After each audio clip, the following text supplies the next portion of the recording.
ఒక దేవుని బిడ్డ వేటిని విడిచిపెట్టాలనో వాటిని మనం దేవుని వాక్యాధారాలతో వింటున్నాము, నేర్చుకుంటున్నాము. ఇప్పటి వరకు ఒక దేవుని బిడ్డ ఎన్ని కార్యాలు విడిచిపెట్టాలని ధ్యానం చేశాం? 4 కార్యాలు. 1, పాపాన్ని విడిచిపెట్టాలి. 2వది, చెడుతనాన్ని విడిచిపెట్టాలి. 3వది, వ్యర్థమైన వాటిని విడిచిపెట్టాలి. 4వది, కుండను విడిచిపెట్టాలి. ఇట్లా 4 కార్యాలను మనం ధ్యానం చేశాం. ఈరోజు కూడా మనం 5వ విషయాన్ని ధ్యానం చేయబోతున్నాం. 5వ దాన్ని మనం ధ్యానం చేయబోతున్నాం. బైబిల్ గ్రంథాన్ని తెరచి ఈరోజు మనం వేటిని విడిచిపెట్టాలంటే దేవుని వాక్యం ప్రకారంగా ఆగ్రహాన్ని విడిచిపెట్టాలి. 5వది, ఆగ్రహాన్ని విడిచిపెట్టాలి. బైబిల్ తెరిచి 37వ కీర్తన 8వ వాక్యం ఏం చెప్తుందో మనం విందాం.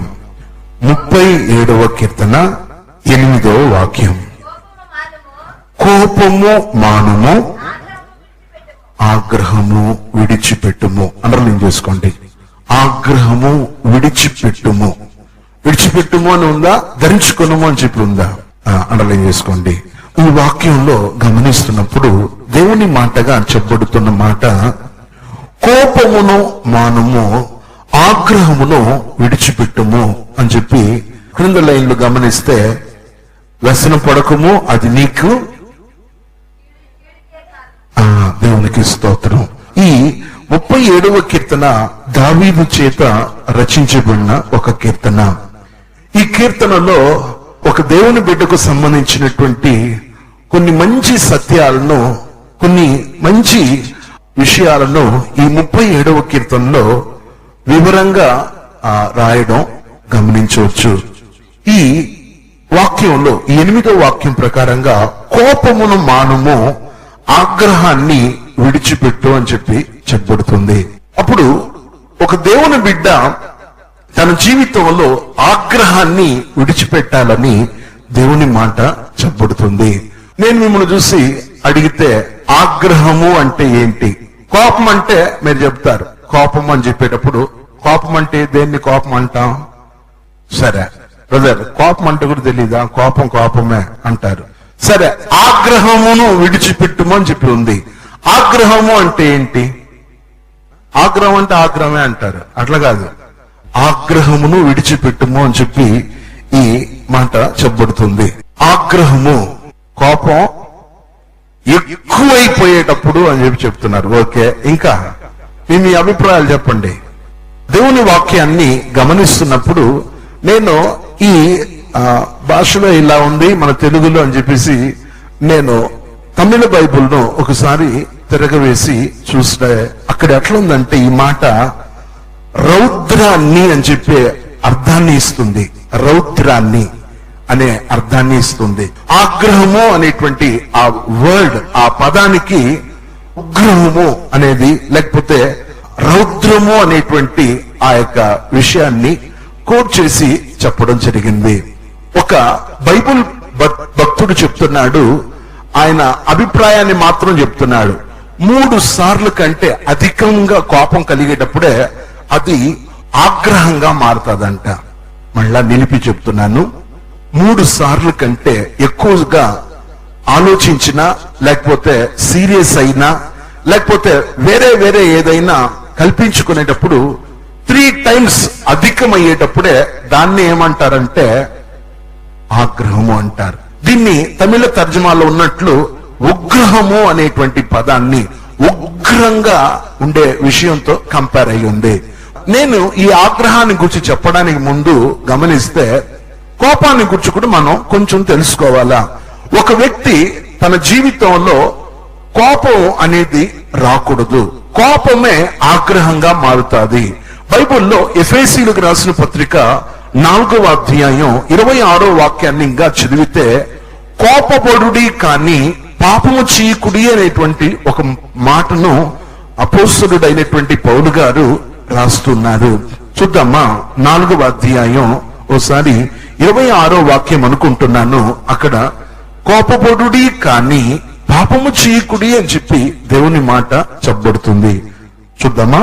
కోపపడుడి కానీ పాపము చేయకుడి, సూర్యుడు అస్తమించు సూర్యుడు అస్తమించే వరకు మీ కోపం అలానే నిలిచి ఉండకూడదు. అంటే సూర్యుడు అస్తమించే లోపల ఆ కోపం సరిచేయబడాలా. సరే, సూర్యుడు ఎప్పుడు అస్తమిస్తాడు? సూర్యుడు ఎప్పుడు అస్తమిస్తాడు? సూర్యుడు ఎప్పుడు ఉదయిస్తాడు? ఉదయాన్న. అస్తమించేది సాయంకాలం. ఉదయం 6 గంటలకు సూర్యోదయం కలుగుతుంది, సాయంత్రం 6 గంటలకు సూర్య అస్తమయమవుతుంది. అంటే దీని అర్థం ఏంటంటే, ఒక వ్యక్తి కోపపడిన ఆ కోపం గమనిస్తే సాయంకాలం కల్లా, సాయంత్రం కల్లా ఆ కోపం సమాధానంగా మార్చబడాలా. అంటే నిద్రకెళ్లే ముందు గమనించినట్టయితే ఒక వ్యక్తి పీస్ఫుల్ గా, ఒక వ్యక్తి ప్రశాంతంగా నిద్రకెళ్లాలా అనే భావాన్ని ఈ మాట చెప్పబడుతుంది. కోపం అనేది బైబుల్ భక్తుడు చెప్పే విధంగా ఎన్ని కోపాలు ఆగ్రహంగా మారుతుంది అంటున్నాడు? 3. అంతేకాదు అదే బైబుల్ భక్తుడు చెప్తున్నాడు, ఏం చెప్తున్నాడు అంటే, ఒక్కసారి ఒక వ్యక్తి కోపపడేటప్పుడు 1/2 ఎకరా భూమిని దున్నిన వానితో సమానం అంట. ఒక వ్యక్తి కోపపడితే ఆ వ్యక్తి 1/2 ఎకరా భూమిని దున్నిన వానితో సమానమంట. 1/2 ఎకరా దున్నడానికి శరీరం నుండి ఎంత ఎనర్జీ బయటికి వెళ్తాదో ఆలోచించండి. ఇక్కడున్న మనలో చాలా మంది రైతు బిడ్డలు ఉన్నారు, పొలాలు సాగు చేసే వాళ్ళు ఉన్నారు. ఒకసారి శరీరంలో ఎంతో ఎనర్జీని ఉపయోగిస్తేనే 1/2 ఎకరా భూమి దున్నడానికి. అప్పుడు ఈ కోపం కూడా అంతటి తీవ్రతను దాల్స్తుంది. దేవుని వాక్యం ప్రకారంగా గమనిస్తున్నప్పుడు కోపమును మానుము, ఆగ్రహమును విడిచిపెట్టుము అని చెప్పి దేవుని వాక్యమైనటువంటి బైబుల్ తెలియజేస్తుంది. దేవుని నమ్మినటువంటి ప్రభు పిల్లలమైనటువంటి మన జీవితాల్లో గమనించినట్టయితే ఈ ఆగ్రహాన్ని విడిచిపెట్టాలి, ఆగ్రహాన్ని విడిచిపెట్టాలి. సహజంగా ఇది మానవులమైనటువంటి మన జీవితాల్లో పటసిస్తూ ఉంటుంది. ఎవరైనా చెప్పేటప్పుడు విననప్పుడు, ఏదైనా ఇలా ఉండాలా అని చెప్పి ఒకసారి హెచ్చరించేటప్పుడు ఆ హెచ్చరికకు ఆటోమేటిక్ గా ప్రతి వ్యక్తికి కూడా గమనిస్తే కోపం అన్నది ఏర్పడుతుంది. కోపం అనేది ఏర్పడుతుంది. ఆ కోపమే ఆగ్రహంగా మారుతుంది. బైబిల్ గ్రంథంలో గమనించినట్టయితే నేను మీకు ప్రతి వాక్యాలు అన్ని చూపిస్తూ వచ్చాను, కానీ కొంచెం ప్రకృతి పరంగా ఇంకా శాస్త్రవేత్తలు ఎలా ఆలోచిస్తున్నారు, భూమి మీద ఉన్నటువంటి మహానుభావులు ఈ ఆగ్రహాన్ని గురించి వాళ్ళ అభిప్రాయాలు ఏం చెప్తున్నారో వాటిని కూడా నేను చెప్పి ఆ తర్వాత కొంచెం దేవుని వాక్యాన్ని కూడా మీతో పంచుకోవాలనుకుంటున్నాను. ఒక వ్యక్తి ఆగ్రహానికి గురి అయ్యేటప్పుడు తన జీవితంలో అన్నిటినీ కోల్పోయిన వ్యక్తిగా చెప్పాలంటే ఒట్టి తన జీవితంలో వ్యాధిగ్రస్తుడిగా మిగిలిపోతాడంట. ఇది ఒకరే భావించి చెప్పేది కాదు. కొంతమంది సైంటిస్ట్, కొంతమంది శాస్త్రవేత్తలందరూ కూడా కూడుకొని మనం ఎప్పుడు కూడా ఏదో ఒక వస్తువును గురించి ప్రయోగాలు చేస్తున్నాము, ఏదో కనుగొంటున్నాము, అంతరిక్షంలో వెళ్లే దాని గురించి ఆలోచిస్తున్నాము, ఇంకా కొంచెం అతి తక్కువ యొక్క ఇంధనంలో ఎక్కువ దూరం ప్రయాణం చేసేటువంటి వాహనాలు కనుక్కుంటున్నాము, ఇంకా వెలుతురు ఇవ్వడానికి బల్బులు కనుక్కుంటున్నాము, మాట్లాడడానికి శబ్ద తరంగాలను కనుగొంటున్నాము. అన్ని రకాలు కూడా మనం భూమి మీద మనం వాడేటువంటి వాటిని గురించే ప్రయోగం, ఆ యొక్క వాటి విషయమై మనం చర్చిస్తాము. ఈసారి మన గురించి చర్చిద్దామని చెప్పేసి కొంతమంది శాస్త్రవేత్తలందరూ కూడా ఒక చోట కూడుకొనేసి వాళ్ళు మానవుని గూర్చి కొంచెం ఆలోచించారంట. మానవుని గూర్చి ఆలోచించారంట. వాళ్ళు ఆలోచించినటువంటి మొదటి విషయం ఏంటంటే, మనిషికి కోపం ఎందుకు వస్తుంది, ఆ కోపం ఉగ్రంగా మారేటప్పుడు అది ఎలా మారుతుంది అని చెప్పి వాళ్ళు మానవుని గూర్చి కొంచెం రీసెర్చ్ చేశారంట. దాంట్లో వెలువడిన విషయాలనే మీతో చెప్పాలనుకుంటున్నాను. వాళ్ళు వెలుగులోనికి తెచ్చిన 7 విషయాలు చెప్తున్నారు. వాటిని నేను చెప్తాను, ఒకసారి మీరు కూడా రెఫర్ చేసుకోండి. ఫస్ట్, మొట్టమొదట ఆగ్రహము అనేది ఒక వ్యక్తికి ఉంటే ఆ వ్యక్తి ఆవేశపరుడవుతాడంట. నెంబర్ 1, ఫస్ట్ ఆగ్రహం ఉన్న వ్యక్తి ఆవేశపరుడుగా ఉంటాడంట. ఫస్ట్. ఇక రెండవది, ఆగ్రహం ఉన్న వ్యక్తి ఆనందాన్ని పోగొట్టుకుంటాడంట. ఇది ఓన్గా చెప్పడం కాదు, వాళ్ళు పరిశోధనలో వాళ్ళు రీసెర్చ్ చేసిన విషయాన్ని నేను మీ ముందు పెడుతున్నాను. రెండవది, ఆగ్రహం ఉన్న వ్యక్తి ఆనందాన్ని కోల్పోతాడంట. ఇది రెండవది. ఇక మూడవది, ఆగ్రహం ఉన్న వ్యక్తి తన జీవితంలో ఆలోచనలు కూడా పోగొట్టుకుంటాడంట. అంటే మర్చిపోతాడంట, ఆలోచనలన్నీ కూడా పోగొట్టుకుంటాడంట. ఇది వాళ్ళు చెప్పే మూడవ సంగతి. ఇక నాలుగవది గమనించినట్టయితే, ఆగ్రహం ఉన్న వ్యక్తి గమనించినట్టయితే అవివేకంగా ప్రవర్తిస్తాడంట. అవివేకంగా ప్రవర్తిస్తాడంట. ఇది వాళ్ళు చెప్పిన నాలుగో విషయం. ఇంకా ఐదవది, ఆగ్రహం ఉన్నటువంటి వ్యక్తి అంధుడుగా మార్చబడతాడంట. కన్నులుండి కూడా అంధుడుగా మార్చబడతాడంట. ఇది వాళ్ళు చెప్పే ఐదవ విషయం. ఇక ఆరోది గమనించినట్టయితే ఆగ్రహం ఉన్న వ్యక్తి హంతకుడుగా మారతాడు అంట. ఆగ్రహం ఉన్న వ్యక్తి హంతకుడుగా మారతాడంట. ఇది ఆరోది. ఇక ఏడవది, వాళ్ళు చెప్పిన ఏడవ విషయం ఏంటంటే, ఆగ్రహం ఉన్న వ్యక్తి అన్నిటినీ కోల్పోతాడంట. ఇది వాళ్ళు చివరిగా డిక్లేర్ చేసిన విషయం. ఏడవది, ఆగ్రహం ఉన్న వ్యక్తి అన్నిటినీ పోగొట్టుకుంటాడంట. ఒకసారి కూడా చెప్పండి బ్రదర్ అని మీలో ఎదురు చూస్తున్నాడు. ఒకటి, ఆగ్రహం ఉన్న వ్యక్తి ఫస్ట్ ఏం పోగొట్టుకుంటాడు? ఆవేశపరుడుగా మారుతాడు ఫస్ట్. రెండవది, ఆగ్రహం ఉన్నటువంటి వ్యక్తి ఆనందాన్ని పోగొట్టుకుంటాడు. మూడవది, ఆగ్రహం ఉన్నటువంటి వ్యక్తి ఆలోచనలను పోగొట్టుకుంటాడు.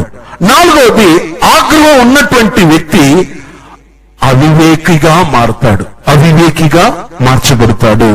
ఇక ఐదవది గమనించినట్టయితే, ఆగ్రహం ఉన్నటువంటి వ్యక్తి అంధునిగా మార్చబడతాడు, గుడ్డివాడుగా. అతనికి కన్నులున్నా కానీ ఆ టైంలో కన్నులు చీకటి కమ్మేటువంటి పరిస్థితికి గురి అవుతాడు. ఇక ఆగ్రహం ఉన్న వ్యక్తి ఆరవది చెప్పండి, అంతకునిగా మార్చబడతాడు.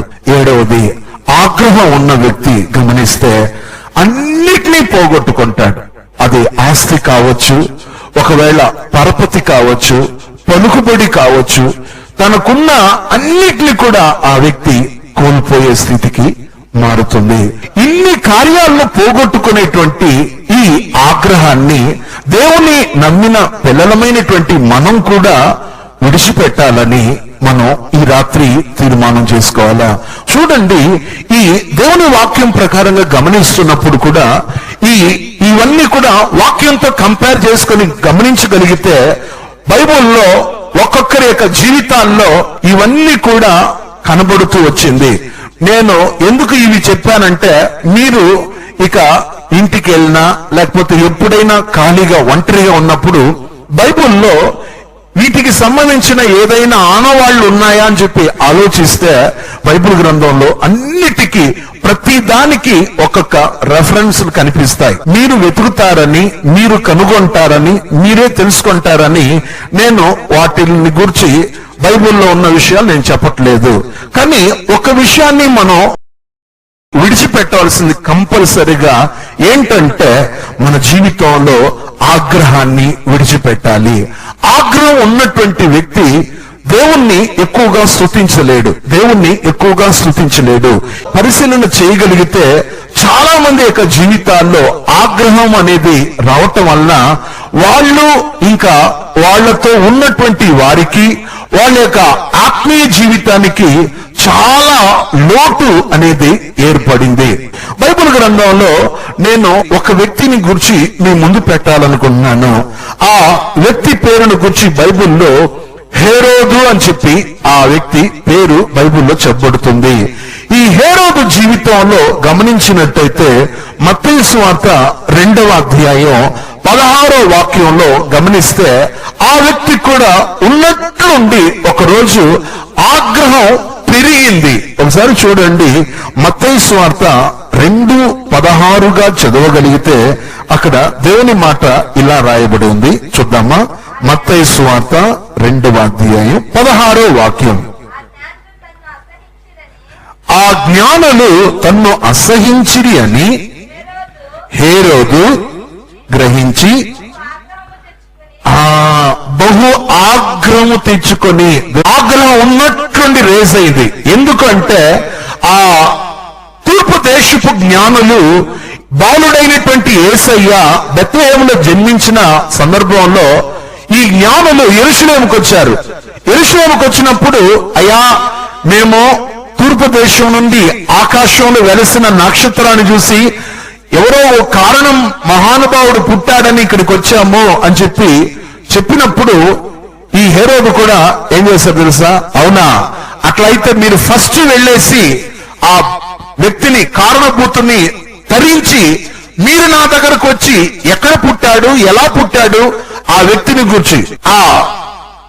గురించినటువంటి అన్ని వివరాలు నాకు చెప్పండి అని చెప్పి ఈ హేరోదు తూర్పు దేశపు జ్ఞానులను పంపించాడు.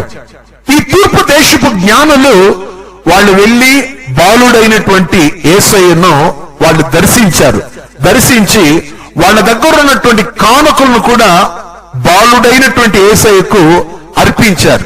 వాళ్ళు 3 కార్యాలు అర్పించారు. ఏవేవి చెప్పండి చూద్దాం, గుర్తున్న వాళ్ళు.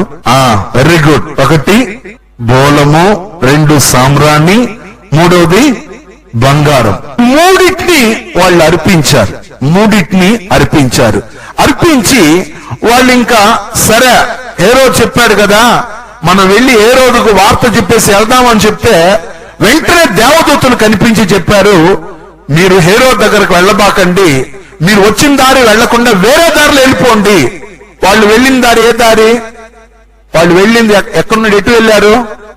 యెరూషలేములో హేరోదు అంతర్పురం నుండి ఆ బెత్లెహేముకి వెళ్ళారు. ఇప్పుడు దేవదూతలు ఏం చెప్పారు తెలుసా? మీరు వచ్చిన దారిలో వెళ్ళబాకండి, వేరే దారిలో వెళ్ళిపోండి.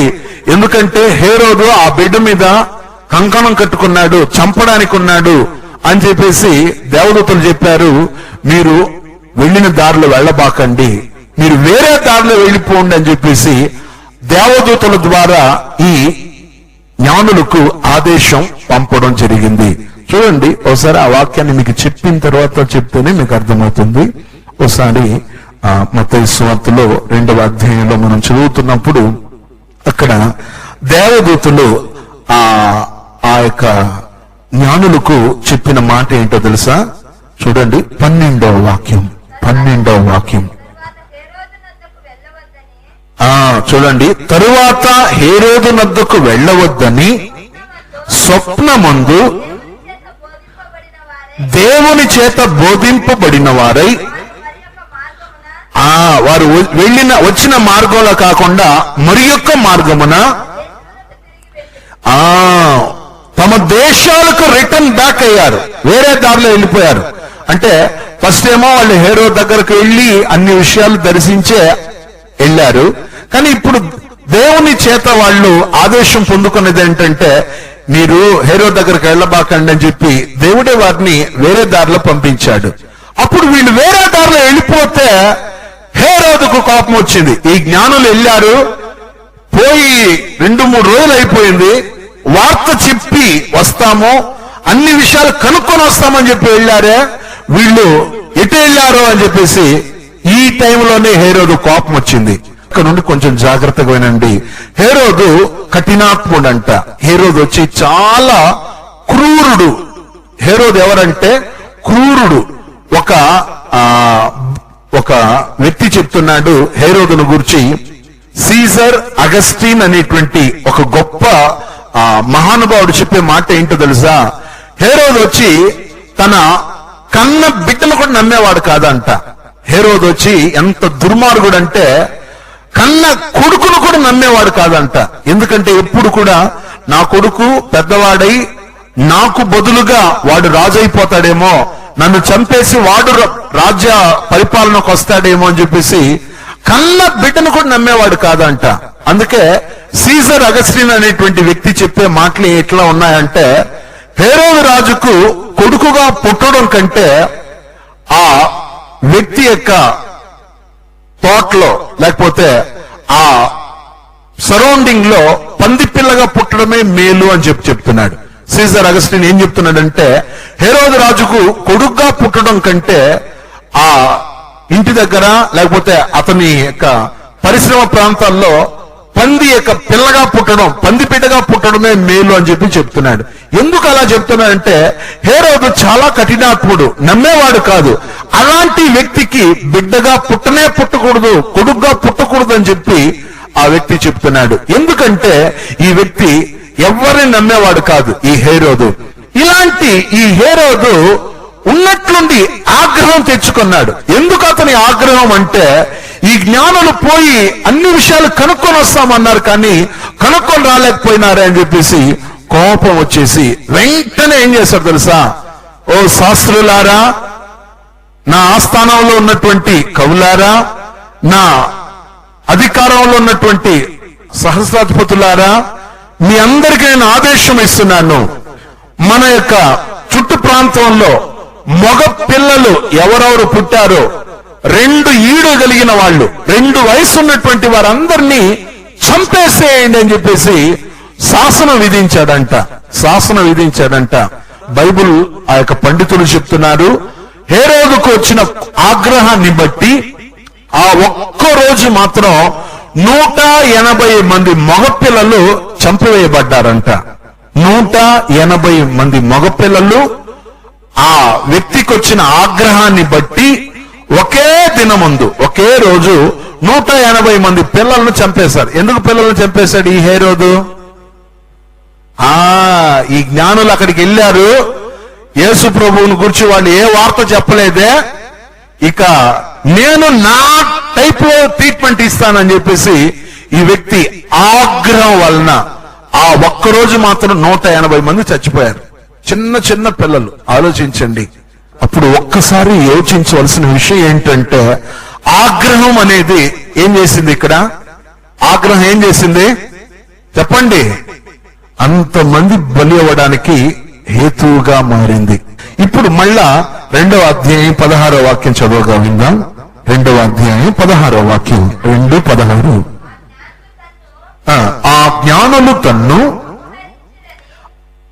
అపహసించిరి అని హేరోదు గ్రహించి బహు ఆగ్రహము తెచ్చుకొని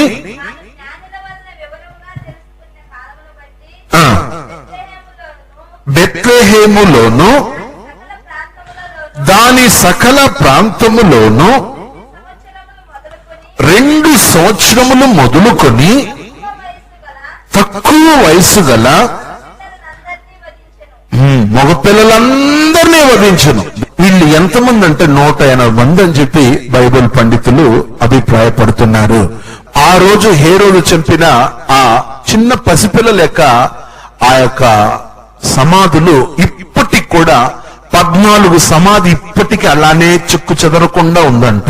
యెరూషలేముకు వెళ్ళేటువంటి యాత్రికులు, యెరూషలేము వెళ్ళేటువంటి ఆ హోలీ ల్యాండ్ యొక్క ఆ యొక్క టూర్ వెళ్లే వాళ్ళు ఇప్పుడు కూడా చూసి వచ్చి చెప్తున్నారు, ఆ రోజు ఆ హేరోదు ఆ 2 సంవత్సరాలు ఈడు కలిగినటువంటి పిల్లలందరినీ చంపాడే, ఆ 180 మందిని చంపాడే, వాళ్లల్లో 14 మంది పిల్లల యొక్క సమాధులు ఇప్పటికీ ఉన్నాయంట. దేవుని నామానికి మహిమ కలుగును. చూడండి, ఒక ఆగ్రహం అనేది ఎంతటి దారుణమైనటువంటి ఆ కార్యానికి లోనయ్యింది. చరిత్ర చెప్తుంది, ఆ రోజు హేరోదు ఆ యెరూషలేము యొక్క సరౌండింగ్స్ లో నలువైపుల్లో అంటే 4 దిక్కులు. ఏ దిక్కులు? 4 దిక్కులు. నిదానంగా చెప్పండి. 1 తూర్పు, పడమర, ఉత్తరము, దక్షిణం. ఇది యెరూషలేము అనుకోండి. ఈ 4 దిశల్లో 4 దిక్కుల్లో 7 మైళ్ళ దూరంలో ఉన్నటువంటి ఎక్కడెక్కడ మగపిల్లలు ఉన్నారో, ఆడపిల్లలు కాదు మగపిల్లలను చంపేయమని చెప్పి శాసనం దొండారాలు వేయించాడు.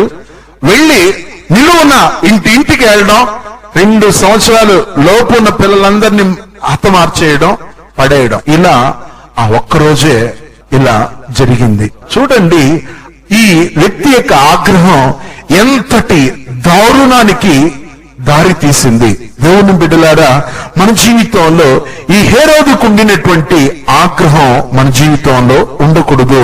దేవుని పిల్లలమైనటువంటి మన జీవితాల్లో ఆగ్రహము అనేది మన జీవితాలను పతనం యొక్క మార్గాల్లో నడిపిస్తుంది. అందువల్ల దేవుని పిల్లలమైనటువంటి మన జీవితాల్లో ఆగ్రహానికి చోటు ఇవ్వకూడదు. ఆగ్రహం అనేది ఒక వ్యక్తి యొక్క జీవితాన్ని అలా కొద్ది కొద్దిగా తినివేయడం జరుగుతుంది. కానీ బైబిల్ గ్రంథంలో దేవుడు కొన్ని స్థలాల్లో ఆగ్రహం చెందాడు. ఆగ్రహం చెందడం ఎందుకంటే దేవుని పిల్లలు దేవుని మార్గంలో నడవడానికే దేవుడు ఆగ్రహం చెందాడు.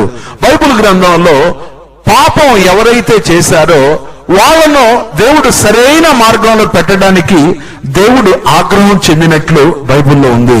బైబిల్ గ్రంథాన్ని నేను మీకు చూపిస్తున్నాను.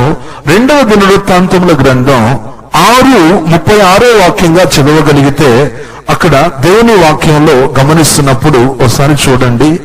2వ దినవృత్తాంతముల గ్రంథం 6:36 చదివితే అక్కడ పాపము చేసే వారి పట్ల దేవుడు వచ్చేసి వారి మీద ఆగ్రహించినట్లు దేవుని మాట చెప్పబడుతుంది.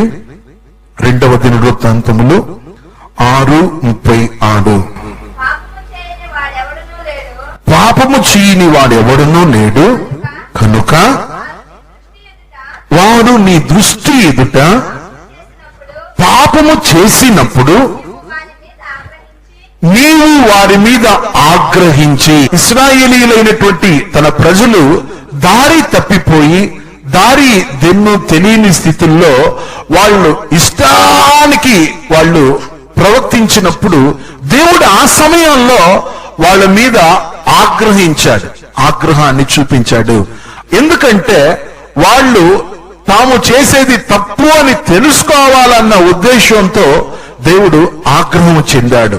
బైబిల్ గ్రంథంలో గమనించినట్టయితే ఆయన యొక్క ఆ కోపం నిమిషం మాత్రం ఉంటదంట. ఆయన కోపం 1 నిమిషం మాత్రం ఉంటదంట. కానీ ఆయన దయ ఆయుష్కాలమంతా ఉంటదంట. ఒకసారి హల్లెలూయా చెప్పండి చూద్దాం. ఆయన కోపం నిమిషం మాత్రం ఉంటది, కానీ ఆయన యొక్క ఆగ్రహం లేకపోతే ఆయన యొక్క కృప, ఆయన యొక్క దయ అది తరతరాలకు ఆయుష్కాలమంతా కూడా ఆయన యొక్క దయ ఉంటుంది. అప్పుడు ఇక్కడ ఎవరైతే పాపం చేశారో వాళ్ళ మీద దేవుడు ఆగ్రహం చూపాడు. ఇదే విషయాన్ని 102వ కీర్తన 9వ వాక్యంలో కూడా నీ కోపాన్ని బట్టి నీవు ఆగ్రహించావు అని చెప్పి, వారు నీ ఆగ్రహాన్ని పొందిన వారు బూడిదే వాళ్లకు ఆహారంగా భుజించారని చెప్పి 102వ కీర్తన 9వ వాక్యంలో ఉంది. 102వ కీర్తన 9వ వాక్యం. నీ కోపాగ్నిని బట్టి నీ ఆగ్రహమును బట్టి బూడిదను ఆహారంగా భుజిస్తున్నాను. ఎందుకంటే దేవుని యొక్క కోపాన్ని బట్టి, ఇక ఆగ్రహాన్ని బట్టి. అంటే ఈ వ్యక్తికి ఇప్పుడు దేవుని యొక్క ఆ యొక్క కోపం, దేవుని యొక్క ఆగ్రహాన్ని బట్టి ఈ వ్యక్తికి ఆహారం ఏంటంటే బూడిదే అని చెప్పినప్పుడు దేన్ని బూడిద అంటాం మనం? బాగా పొయ్యి వెలిగించి మనం వండుకున్న తరువాత ఉదయం తీసుకెళ్లి బూడిదను ఊరి యొక్క బయట లేకపోతే ఇంట్లో నుండిన దాన్ని బయటికి దూరంలో కేటాయించబడిన స్థలంలో పడవేస్తాం. అంటే పొయ్యి రగిలించిన తర్వాత పొయ్యి నుండి వచ్చేటువంటి కట్టెలు కాలిన తర్వాత వచ్చేటువంటి ఆ వ్యర్థతనే బూడిద అంటాం. ఆ బూడిదే ఈ వ్యక్తికి ఆహారంగా మారింది. ఎందుకంటే దేవుని యొక్క కోపం ఈ వ్యక్తి మీద ఉంది, దేవుని ఆగ్రహం ఇతని మీద ఉంది. దేవునికి ఎప్పుడు ఆగ్రహం ఏర్పడిందంటే బైబిల్ చరిత్ర అంతటినీ క్షుణ్ణంగా పరిశీలించగలిగితే ఇశ్రాయేలీయులు దైవం కాని ఆ యొక్క విగ్రహాలను తమకు దేవుడుగా చేసుకునేటప్పుడే దేవుడు వారి మీద ఆగ్రహించాడు. అందుకే ద్వితీయోపదేశకాండం 32వ అధ్యాయంలో దేవాతి దేవుడు ఒక మాట చెప్తాడు. 21వ వాక్యాన్నిగా చదివితే, వారు దైవములు కాని దాని వలన నాకు రోషం పుట్టించినప్పుడు తమ వ్యర్థ ప్రవక్తన వలన నాకు ఆగ్రహం పుట్టింది అని చెప్పి దేవుడు అంటున్నాడు. ద్వితీయోపదేశకాండం 32వ అధ్యాయం 21వ వాక్యంగా మనం చదవగలిగితే అక్కడ ఈ విధంగా చెప్పబడుతుంది. ద్వితీయోపదేశకాండం 32వ అధ్యాయం 21వ వాక్యం, వారు దైవము కాని దాని వలన నాకు రోషము పుట్టించిరి, తమ వ్యర్థ ప్రవక్తన వలన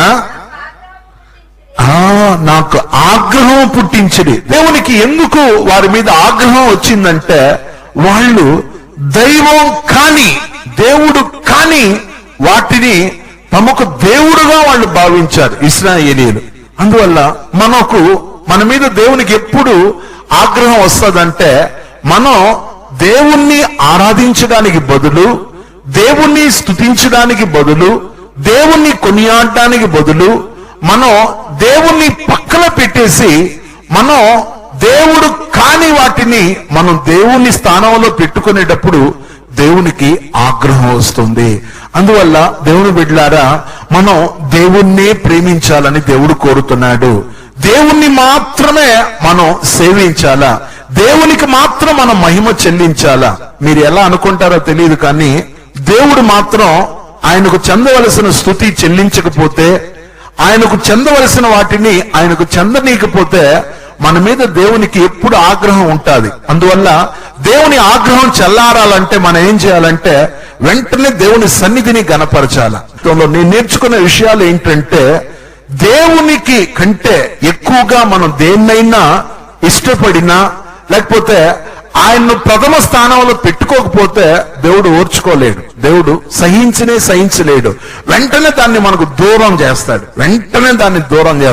అందువల్ల నేను గమనించుకోగలిగింది ఏంటంటే, దేవుని కంటే ఏది ఎక్కువగా భావించును, ఏదైనా దేవుని తరువాతే అని చెప్పేటప్పుడు దేవుడు దాని మీద ఇంకా పెట్టడు. దేవుని నామానికి మహిమ కలుగును. వేటికి ఎక్కువ ప్రయారిటీ ఇస్తామో వాటిని మన నుండి దేవుడు దూరం చేయడానికి మొదలు పెడతాడు. దేవుడు స్వయంగా మాట్లాడినాడు. నేను రక్తసిక్తంతో అలా కాళ్ళు చేతులు షివరింగ్ తో వణికిపోతున్నప్పుడు మంటగా ఉన్న సమయంలో దేవుడు చెప్పాడు, ఎందుకు ఇలా జరిగిందో ఆలోచించావా? నేను దేవుని అడిగిన, ఎందుకు బాబా ఈ ఆపద నన్ను గురి చేసావు? నేను అడుగుతుంటే ఎందుకు ఇది జరిగింది తెలుసా అని చెప్పి దేవుడు అంటున్నాడు నన్ను. అప్పుడు నేను నిదానించాను, పరీక్షించాను, నన్ను నేనే ఒక్కసారిగా రియలైజ్ అయ్యాను. అవును ప్రభువా, నేను నీకు చెందవలసినటువంటి ఆ యొక్క ప్రాధాన్యతను ఈ వస్త్రాలకు ఇచ్చాను, అందువల్ల దీన్ని నాకు దూరం చేసావని చెప్పి నన్ను నేనే నిదానించుకోగలిగాను. ఎందుకు చెప్తున్నానంటే, వాస్తవం మనం దేవుని కంటే వేటిని ఎక్కువగా మనం దేవుణ్ణి పక్కన పెట్టి వాటిని దేవుడుగా దైవములుగా భావించేటప్పుడే, వాటికి ప్రిఫరెన్స్ ఇచ్చేటప్పుడు దేవుడు ఓర్చుకోలేడు. అందువల్ల వాటిని మన నుండి దేవుడు తొలగిస్తాడు. ఇదే జరిగింది ఈ ఇశ్రాయేలు జీవితంలో. అందువల్ల దేవుని మాట కూడా చెప్పబడుతుంది, వారి మీద దేవునికి అసహ్యం పుట్టిందంట. చూడండి, 78వ కీర్తనలో 59వ వాక్యంగా చదవగలిగితే, 78వ కీర్తన 59వ వాక్యంలో దేవుడు దీన్ని చూసి ఆగ్రహించి ఇశ్రాయేలీయులందు బహుగా అసహించుకున్నట్లు రాయబడి ఉంది. చూద్దామా, 78వ కీర్తన 59వ వాక్యం.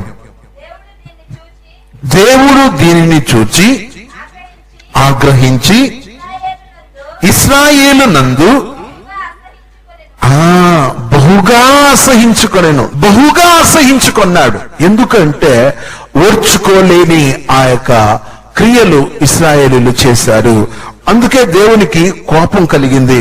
అందుకే 78వ కీర్తన 62వ వాక్యంలో తన ప్రజలు ఖడ్గమునకు అప్పగించినని, ఆయన తన స్వాస్యం మీద ఆగ్రహించినని చెప్పి 62వ వాక్యంలో కూడా ఉంది.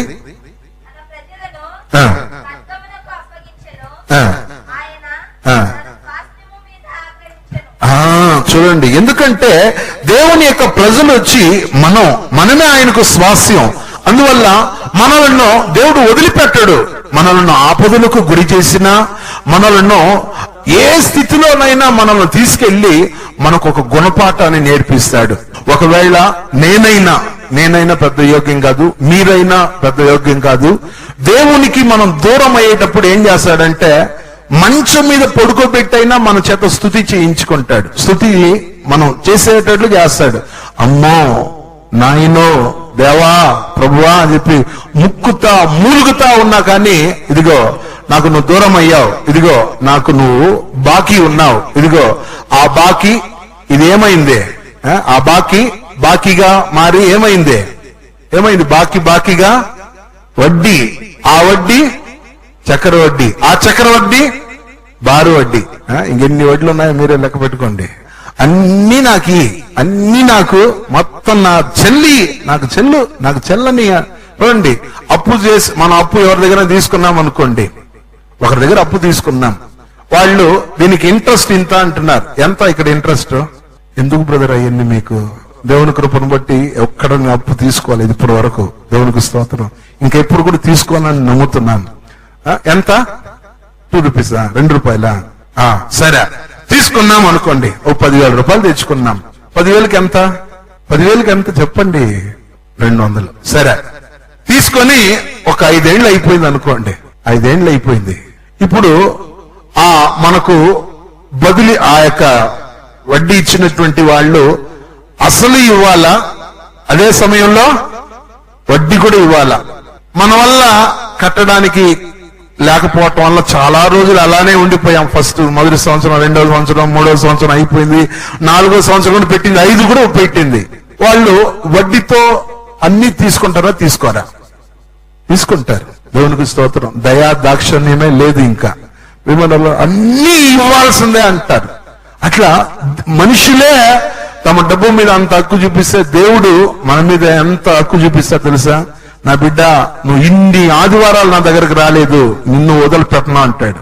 నా బిడ్డ, ఇదిగో నువ్వు ఇన్ని కనిపెట్టుకోవడానికి రాలేదు, నిన్ను వదిలిపెట్టనా అంటాడు. నా బిడ్డ, ఇదిగో నువ్వు ఇన్ని ప్రార్థనలకు నాకు దూరంగా ఉన్నావు, నిన్ను నేను వదలను అని చెప్పేసి, ఇప్పుడు కాదు, అవన్నీ దేవుని ఖాతాలో ఉంది. ఇప్పుడు మనం అనుకోవచ్చు, బ్రదర్ కూడా అడగట్లేదు, సిస్టర్ కూడా అడగట్లేదు, ఎవరు కూడా అడగట్లేదు అని మనం అనుకుంటుంటాం. కానీ అవన్నీ ఎక్కడ ఉంది చెప్పండి? దేవుని ఖాతాలో ఉంటుంది. అది ఎప్పుడో తెలియదు. అది ఒకవేళ మనం వ్యాధి పడేటప్పుడైనా జరగవచ్చు. ఎందుకంటే నేను ఆ మార్గంలో వెళ్ళాను కాబట్టి చెప్తున్నాను. దేవునికి స్తోత్రం కలుగును, దేవుని నామానికి మహిమ కలుగును.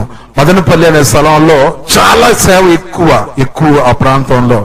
ఆ యొక్క విజిటింగ్స్ నా వల్ల తిరగలేక అక్కడ డ్రైవర్ కూడా లేరు కాబట్టి నేనే వెహికల్ డ్రైవ్ చేసుకుంటూ ప్రతిరోజు సాయంత్రం అయితే ఒక్కొక్క ఏరియాల్లో స్తుతి కూటాలు పెట్టడం వలన రాత్రి స్తోత్ర ప్రార్థనలోనే పోయి కూర్చోన్నాం. కొన్నిసార్లు తెల్లవారు 4 గంటల ప్రార్థన కూడా కూర్చోలేని పరిస్థితి. ఇట్లా ఉంటే దేవుడు చూశాడు, టపాని కొట్టాడు, ఒక దెబ్బ కొట్టాడు. ఆ తరువాత ఇంకా గమనిస్తే స్తోత్ర ప్రార్థన గంట సేపే. రాత్రి స్తోత్ర ప్రార్థన 10 నుండి 11 గంటల వరకు, తెల్లవారు స్తోత్ర ప్రార్థన 4 నుండి 5 గంటల వరకు. కానీ నాకు రాత్రంతా స్తోత్ర ప్రార్థనే, పగలంతా స్తోత్ర ప్రార్థన, ఇంచు కూడా కదలలేని పరిస్థితి. అంటే చూడండి, దేవుడు ఆగ్రహం ఎందుకు వస్తుందంటే, మనం ఆయన త్రోవలో నుండి తొలగిపోయేటప్పుడు మన మీద దేవుని ఆగ్రహం వస్తుంది. అందువల్ల దేవుని పిల్లలమైనటువంటి మనం మన జీవితంలో ఆగ్రహాన్ని విడిచిపెట్టకపోతే ఫస్ట్ నేను చెప్పినట్లు ఆ శాస్త్రవేత్తలందరూ కూర్చొని, ఆ పరిశోధకులందరూ కూర్చొని పరిశోధించి 7 విషయాలు చెప్పారే, అటువంటి స్థితి మన జీవితంలో ఒకవేళ రావచ్చేమో. అందుకే పరమ జ్ఞాని చెప్తున్నాడు, కోపమును మానుము, ఆగ్రహాన్ని విడిచిపెట్టుము. అందువల్ల నేను ఇంకా ఇంతటితో ఈ కూటాన్ని ముగించుకోరుతున్నాను. తిరిగి రేపు ప్రార్థనలు ఉన్నాయి, ఇంకా మిగిలిన శుద్ధీకరణ కూటాలు ఉన్నాయి. దేవుని బిడ్డలారా, అందరూ కూడా కళ్ళు మూద్దాం. ఈ రాత్రి వేళ ప్రభు పాదాల దగ్గర, దేవా, నేను నా జీవితాన్ని నీ దగ్గర నిదానిస్తున్నాను నాయనా. దైవము కాని వాటిని వాళ్ళు తమకు కల్పించుకున్నప్పుడు ఇశ్రాయేలీయులైన మా పితరుల మీద నీ ఆగ్రహం నిలిపావు నాయన. మేము ఏ విషయంలో మిమ్మల్ని దుఃఖపెట్టామో దేవా, నీ ఆలయానికి రాకపోవటం వలన, నీ సన్నిధిని మేము ప్రభువా పాలు పొందకపోవటం వలన, మీకు ప్రాధాన్యత ఇవ్వకపోవటం వలన, మీరిచ్చే కానుకలను మా సొంత ధనంగా, మీ దశంభాగాలను మా సొంత ధనంగా మేము వాడినప్పుడు దేవా, ఏ విషయాల్లో మేము దుఃఖపెట్టామో, ఏ విషయాల్లో మేము మీకు విచారాన్ని పుట్టించామో ప్రభువా, వాటన్నిటినీ మాకు గుర్తు చేయండి నాయన. ఇవన్నీ నీ ఖాతాలో ఉండకూడదు నాయన, మీరు క్షమించేయాలి నాయన. దేవా, మా జీవితాలను సరి చేసుకోవడానికి సహాయం చేయండి. ఈ రాత్రి వేళ నీ కరుణను కోరుకుంటున్నాను నాయన. నీ దయను మాకు దయచేయండి ప్రభు అని చెప్పి ఎవరెవరు దేవుని వైపు తిరిగి చూడబోతున్నారో, ఎవరెవరు దేవుని వైపు చూడాలనుకుంటున్నారో అట్టి వారందరికీ దేవుడు సహాయం చేయాలని, అట్టి వారందరికీ ఆయన కృపను అనుగ్రహంగా ఇవ్వాలని దేవుడు కోరుతున్నాడు. కాబట్టి అందరూ పెద్ద మోకాలు వేసుకున్నాం. ఈరోజు